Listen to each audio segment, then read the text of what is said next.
Hi, I'm Steve Ledoux. I'm town manager here in Acton, and welcome to the Acton Agenda. This is a show about the upcoming Selectmen's meeting and some of the items we'll be discussing. This next meeting will be November 21st at 7 p.m. in room 204 of Town Hall. And with me today is Katie Green, one of the selectmen. That she'll be here today to talk about some of the agenda items with me. Welcome, Katie, and glad you could make it. Thanks for having me, Steve.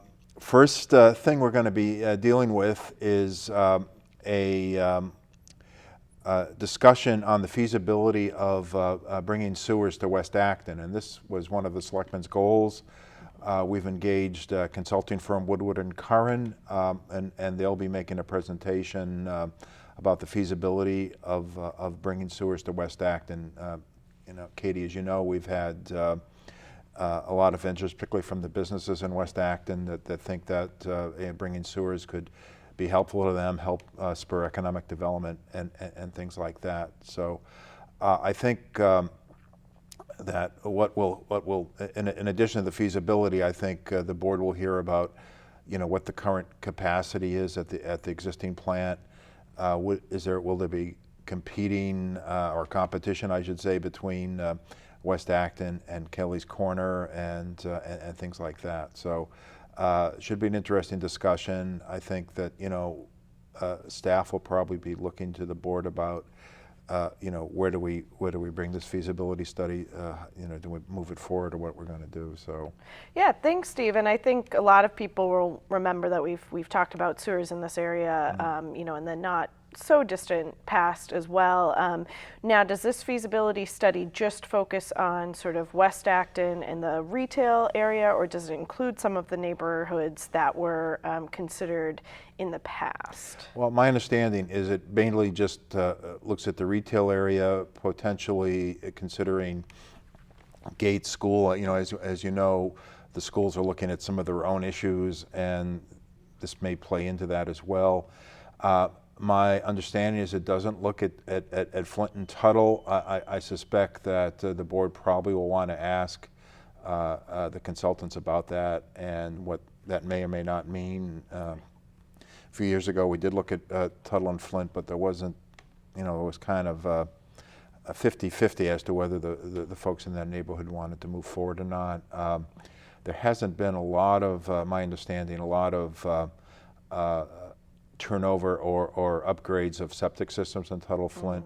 Usually people do that when they sell their homes. So that may still be an issue for people, and whether they want to, seek to hook into the sewer or not. So that'll be an interesting discussion.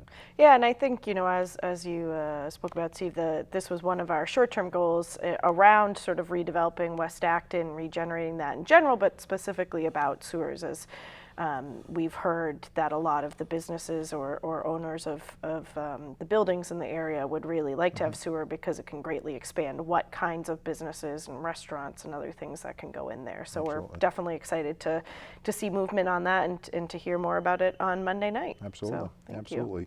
So another item, and I know this is kind of your assignment, is to talk about some of the options at the Morrison farmhouse. And for viewers that may or may not know about the Morrison farm, the town acquired the Morrison farm back in the 90s. We've had a community garden there, been a lot of discussion about what else could be done there. There's been folks that wanted to maintain the meadow. There's been sentiments about some kind of farming. Kind of in the middle of this is the farmhouse, which has been vacant for quite some time. The town acquired it. It is an example of, I guess, Depression-era housing, built, I guess, late 20s, early 30s, 1930s, I should say. So why don't you talk a little, because I know you compiled some of the ideas, so maybe you can talk about some of the ideas about the farmhouse and some of the things the board may be talking about and maybe wanting staff to explore more in depth. Yeah, thanks, Steve. Again, this is an issue. It seems like all the issues are ones that we've been talking about for a long time. And figuring out what to do with the Morrison, the farmhouse in particular, and the barn in some ways as well. There have been proposals in the past that haven't moved forward. There has been some money that we've put into the house to make some repairs, but it still needs a lot of work. So we had discussed this back in January, when the Morrison Farm Committee had actually proposed to us that we tear down the building, and there was some pushback from others in the community about that. And we felt like if we want to keep the house, then we need to figure out a permanent or a use going forward for it. So a while ago, we sent out an email to all of the boards and committees in town and made it public that we were requesting ideas for how to use the house. And we heard those a few weeks ago, I think at one of our maybe late September or early October meetings. Right. And at that point, the board did vote. One of the options was that we were considering was to perhaps carve out a lot around the house and sell it to an organization like Habitat for Humanity and make it an affordable housing unit. But to do that, we would have to, again, actually sell a lot there. And there was resistance to that. The board ultimately voted not to do that, but instead to kind of compile all the other ideas we've received, and then on Monday, as you mentioned, we'll talk about those and then kind of narrow them down. So we went through and made kind of a list of the various ideas we've had. There are a lot around recognizing that the Bruce Freeman Rail Trail will be coming in and going right kind of close to Morrison down 119. And for anybody who's driven sort of over by Nara, you've probably seen the flyover for the Bruce Freeman that's been put up, and so it's really making progress, and that will hopefully be coming soon. So we've had a couple ideas to move the house closer to the Bruce Freeman Rail Trail, or to keep it where it is but use it for either bathrooms or some sort of snack shack or other facilities related to the increased users that we think we'll see along the road from the Bruce Freeman Rail Trail. The Historical Commission also thought that if we moved it there, the Historical Society has a lot of exhibits and different historic things that they can't fit in their current house, and that potentially they could have some sort of permanent or rotating exhibition of some of their historic Acton-related materials there as well. So if people from the rail trail stop off, they can learn a little bit more about the history of Acton. So we got kind of variations on that idea from a couple different people. We've also heard a couple different proposals to turn it into sort of a volunteer or nonprofit farm modeled either after Gaining Ground in Concord or Harrington House in Concord, where there would be a caretaker and that they would actually begin to farm that land again, either for, we had again a variety of proposals related to this, horticulture therapy, just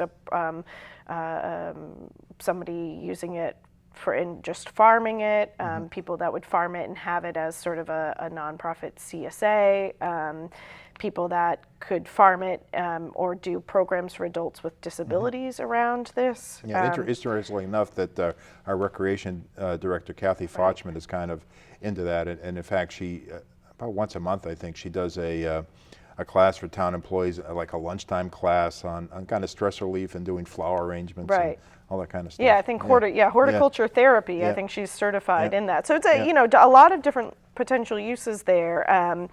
There was also just suggestions for generally having a caretaker for the house, perhaps having even a town employee that could live there as sort of a benefit of working in the town, or there was a suggestion that we talk to Idlewild and see if they had any of their workers that wanted to live there. We had one suggestion that it could be a potential satellite for the senior center, although that was prior to the new lease for the new senior center, so that's probably not as necessary now. Suggestions to use it for accessory town offices. Again, some of our departments are not currently in town hall; they're renting space, so perhaps looking into that. Or using either the house and or the barn as storage. And then we also heard from the water district that they would like to preserve the site for potentially future water supply development or a well there. So a lot of a variety of kind of potential uses. Oh, and also a suggestion from a specific organization looking or a couple that wanted to live there and have their chickens, backyard chickens. I believe they had a previous place in Concord that was coming up, and I think they probably found another place, but there might be similar. I think they're kind of, mobile is probably the wrong Yeah. word, but they do move They their move chickens around. around. Yeah. Interesting, and I learned this from Representative Benson because she has chickens. Yeah. That chickens do eat deer ticks, so Oh, they're a good okay, thing there to you have go. around. Yeah, exactly. Not a bad use. So we've had a lot of ideas, and I think, again, the discussion on Monday, but between the selectmen and the public will hopefully just be narrowing this down to a couple specific ones. So we'd like staff to look into further and get some estimates on how much any of these might actually cost and potential sources of funding, so we can have a more serious discussion about what we might want to pursue and how to get money for that. So it should be interesting, and I'm hoping we keep moving forward on this. So. Okay, great. Well, that'll be an interesting discussion, I'm sure.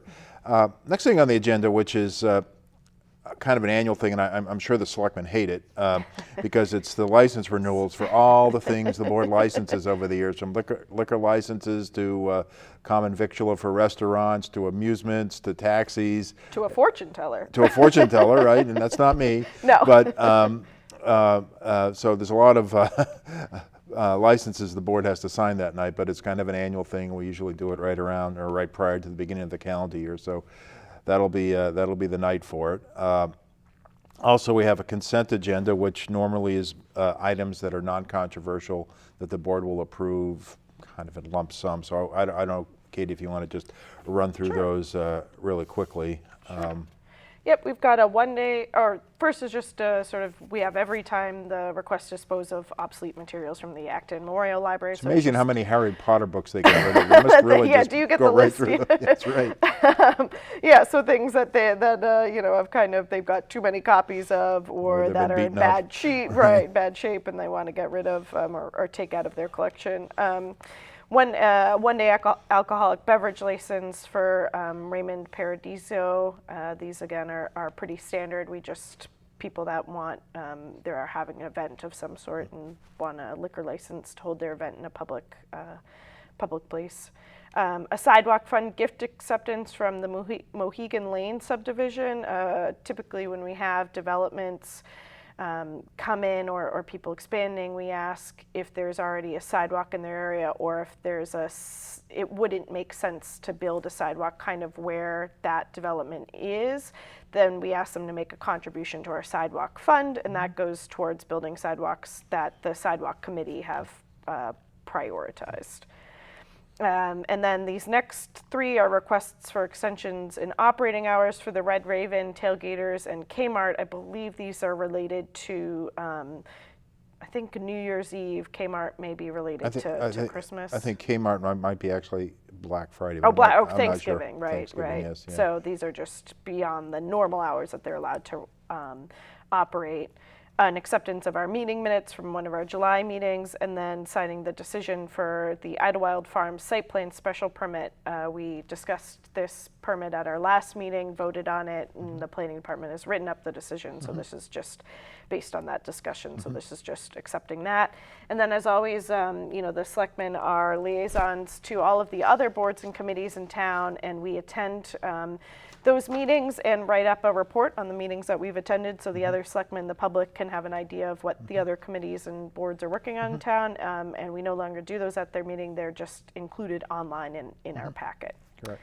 Yeah, and then I think we were going to talk a little bit about our future agenda. Right. I think that coming up, our next meeting after the upcoming meeting will be December 5th. One of the big items, the annual items the board has to deal with is what is called the tax classification hearing.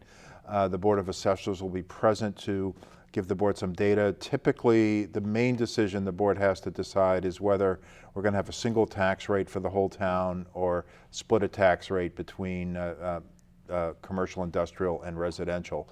So the assessors will be there, give the board some data, and usually the board, I think always the board has decided on a single tax rate because our commercial industrial base isn't that big, and we want to kind of help to encourage that development. So that'll be a big discussion.